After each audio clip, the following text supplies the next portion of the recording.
happened at 9/11 is we didn't have a strategy, we didn't have bipartisan agreement, we didn't have American understanding of it, and we had instead a policy coup in this country. A coup.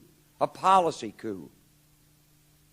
Some hard-nosed people took over the direction of American policy, and they never bothered to inform the rest of us.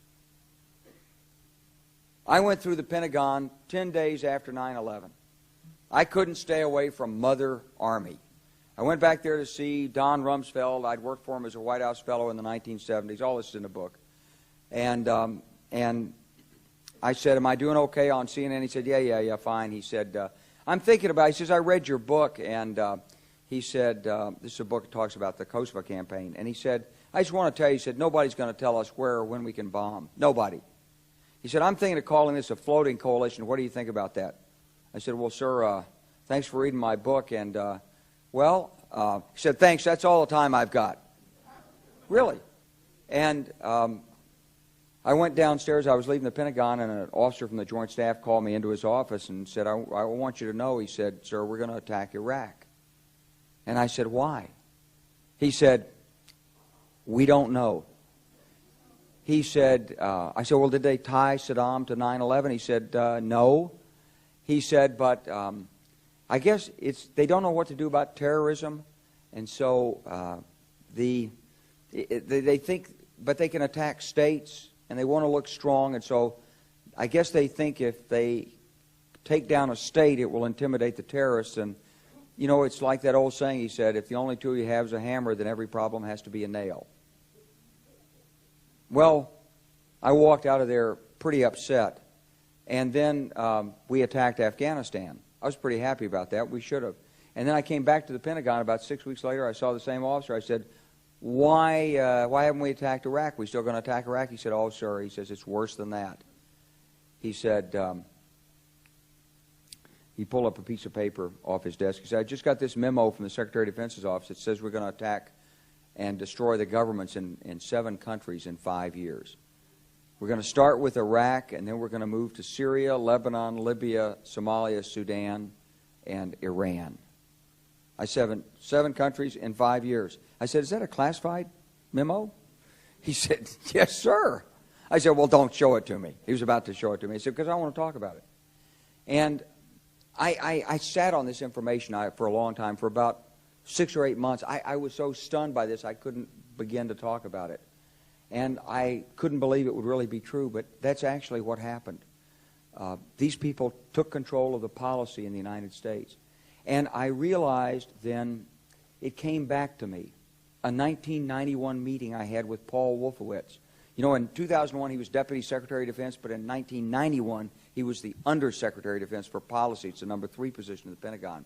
And I had gone to see him when I was a 1-star general. I was commanding the National Training Center. I had met him one time. He said, if you ever get to Washington, come look me up. They always say that. Well, I was there in Washington. It was a Friday afternoon. I'd visited Colin Powell. He'd given me 5 minutes of his precious time and sent me on my way, and I was bored in the Pentagon, and I thought, I'll just go, who can I see? I think I'll see Wolfowitz. So I called, and up there he was available. Scooter Libby came to the door. I met Scooter for the first time, and he brought me in, and I said to Paul, I said, and this is 1991, I said, Mr. Secretary, you must be pretty happy with the performance of the troops in Desert Storm. And he said, well, yeah, he said, but not really. He said, because the truth is we should have gotten rid of Saddam Hussein, and we didn't. And this was just after the Shia uprising in March of 91, which we had provoked, and then we kept our troops on the sidelines and didn't intervene. And he said, but one thing we did learn, he said, we learned that we can use our military in the region, in the Middle East, and the Soviets won't stop us. He said, and we've got about 5 or 10 years to clean up those old Soviet client regimes. Syria, Iran, Iraq, before the next great superpower comes on to challenge us. And it was like, you know, I'm coming out of the Mojave Desert.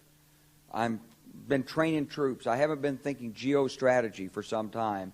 And suddenly a guy just sort of shoves this nugget at you. Well, you remember it.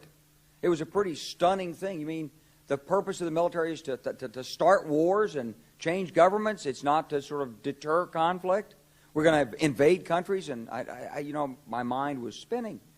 And I put that aside. It was like a nugget that you hold on to.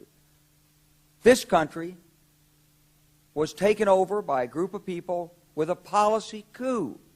Wolfowitz and Cheney and Rumsfeld, and you could name a half dozen other collaborators from the Project for a New American Century.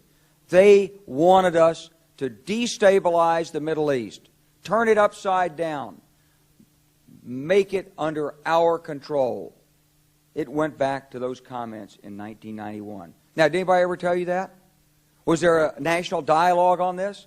Did senators and congressmen stand up and denounce this plan? Was there a full-fledged American debate on it? Absolutely not.